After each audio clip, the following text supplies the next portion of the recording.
Chapter 1. The Messiah. After being separated from his homeland, Almustafa had spent 12 golden springs of his life in the city of Orphalese.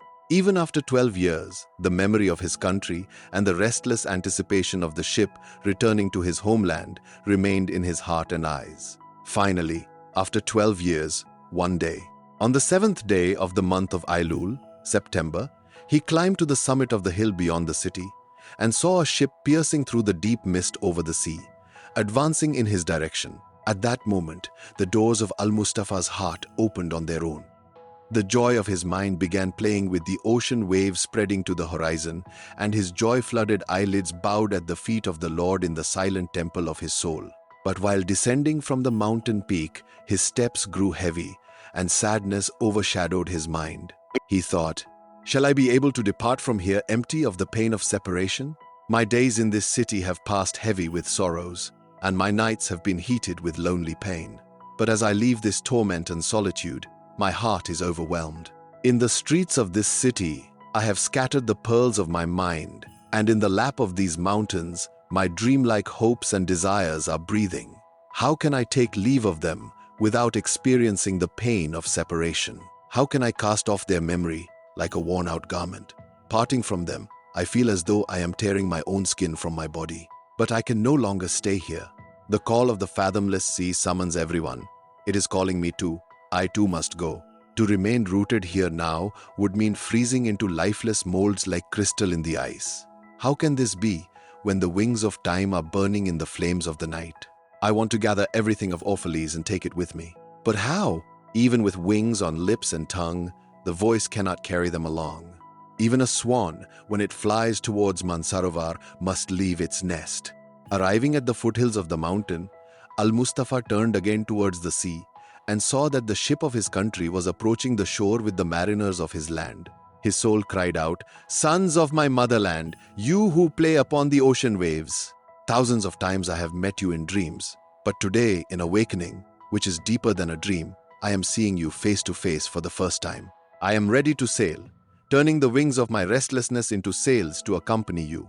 Now I have to take only a few more breaths in this quiet, timid air, and perhaps touch this earth with my affectionate eyes for the last time.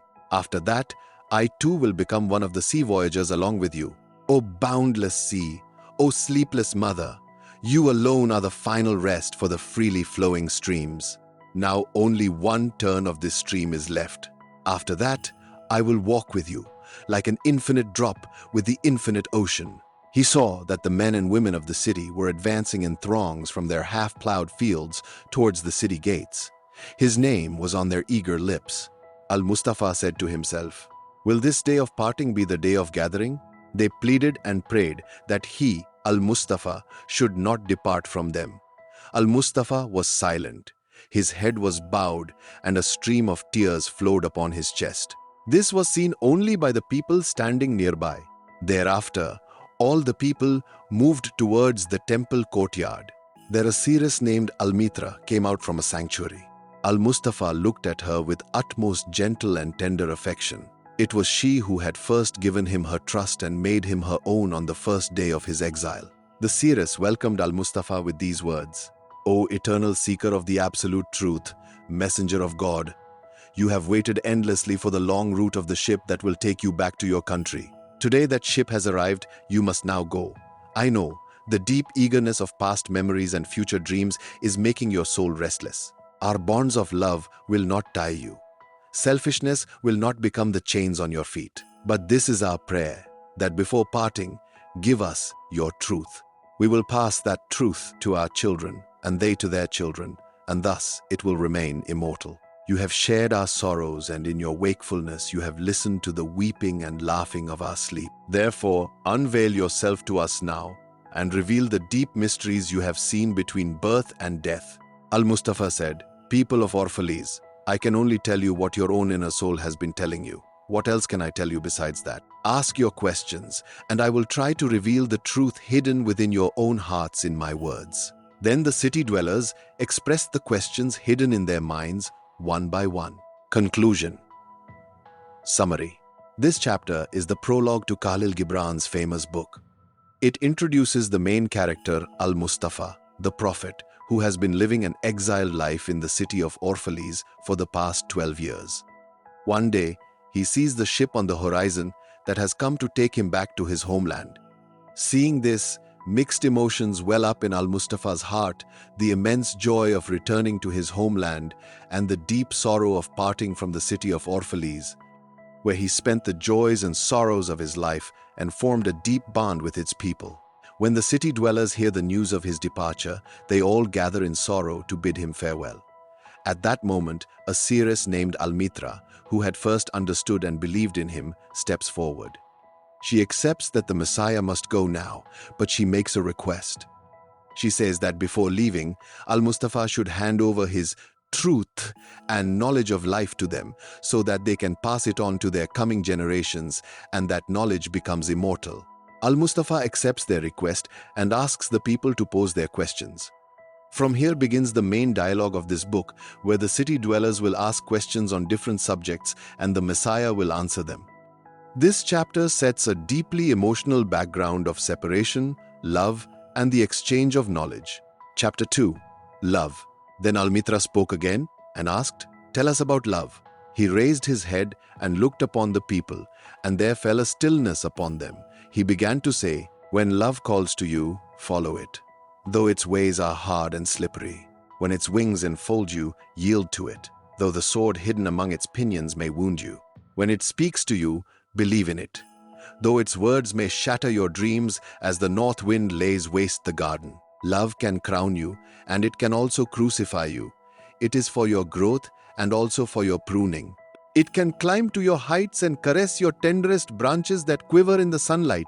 So can it descend to your roots and shake them in their stronghold embedded in the earth. Like sheaves of corn, it gathers you unto itself. It breaks you to make you naked.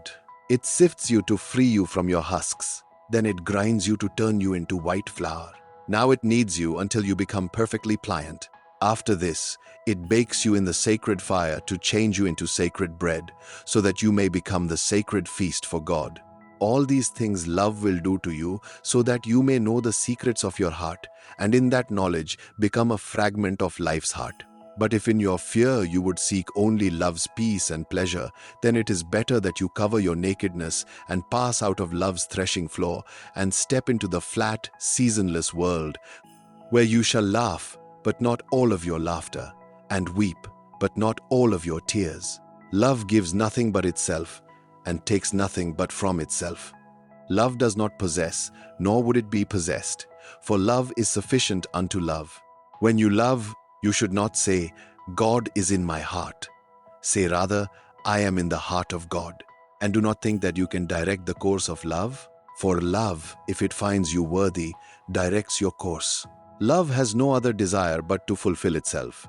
But if you love and must needs have desires, let these be your desires, that you may melt and be like a running brook that sings its melody to the night, that you may know the pain of too much tenderness, that you may feel the wound of your own understanding of love, and bleed willingly and joyfully, that you may wake at dawn with a winged heart and give thanks for another day of loving, that you may rest at noon and meditate upon love's ecstasy, that you may return home at eventide with gratitude, and then go to sleep with a prayer for your beloved in your heart and a song of praise upon your lips. Conclusion. Summary. In this entire chapter, the Messiah, Al-Mustafa, deeply describes the true, all-encompassing and transformative nature of love. He explains that love is not merely the name for happiness and tenderness. It is also a very powerful and rigorous process. The rigor and surrender of love. When love enters life, it should be followed with complete surrender. Love both grooms us and breaks our ego. The Messiah provides a very beautiful metaphor of grain, wheat, corn. Just as grain is threshed, ground, kneaded, and baked in the fire to become sacred bread, similarly, love purifies a person from within by tempering them in the furnace of hardships, making them worthy of God. Fear and incompleteness. If a person, out of fear of the hardships found in love, seeks only its pleasures, they remain deprived of the true experiences of life. They can never fully laugh nor fully cry. The freedom and wholeness of love. Love cannot be possessed by anyone. We cannot dictate its direction. Rather, if we are worthy of it, love itself guides us. Love is selfless and complete in itself. True desires in love. In the end, the Messiah says that the fundamental desire of love is only to fulfill itself. But if a lover must desire something, they should desire to melt completely into love and become like a flowing brook. They should gladly accept the pain of love's tenderness and its wounds. Their desire should be to wake up in the morning with gratitude for love, to feel its ecstasy in the afternoon, and to sleep at night with a prayer and song of praise for their beloved.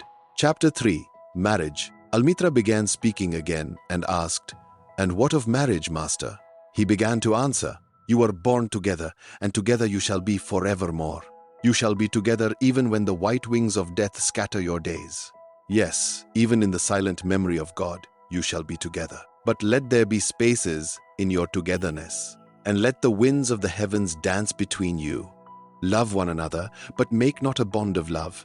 Let it rather be a moving sea between the shores of your souls. Fill each other's cup, but drink not from one cup. Give one another of your bread, but eat not from the same loaf.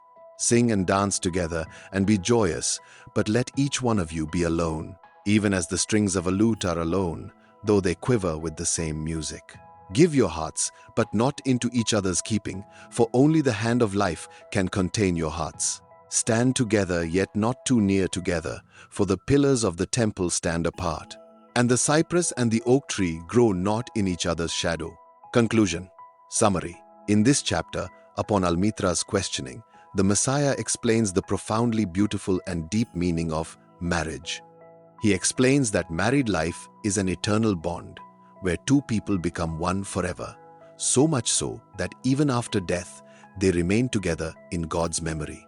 But despite this deep connection, maintaining personal freedom, space in the relationship is of utmost importance. To clarify this, the Messiah provides very accurate examples from nature and music. Love is a flow, not a shackle. The Messiah says to let love flow freely like a sea between your souls. Do not make it a chain. Care for each other, but do not get lost in each other's existence to such an extent that your own identity is erased, as illustrated by the example of separate cups and separate bread. Like the strings of a lute, just as all the strings of a lute stand apart, yet when they vibrate, they produce the same sweet melody. Married life should also be just like this. Temple pillars and trees.